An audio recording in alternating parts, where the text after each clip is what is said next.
Okay mga boss, konting kaalaman lang. Kapag ang aso ay hingal kagaya ni Bullet at ganyan ang upo nila, no? Nakasayad yung buong baba ng katawan, yung tiyan niya, ibig sabihin ay nagko-cool down siya. So normal yan ang tamang paraan ng pag-cool down ng aso. Nakadikit yung kanyang belly sa mismong lupa o sa mismong semento para sila ay mas madaling lumamig ang pakiramdam, diba?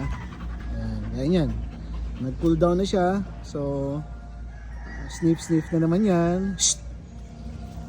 Okay, ginagalaw niya yung kalat bawal yun ayoko nun susunod agad siya, diba? Okay yan, so yan, upo na naman siya. Yan, lamig na naman siya. Okay, ganyan lang mga boss. Walang problema kung nasa lupa ang aso nyo. Mas maganda nga kung grounded siya sa lupa para mas dikit siya kay Mother Nature. Parang tayo mga boss, grounded tayo lagi pag nandito tayo sa Supero. Magandang umaga mga boss.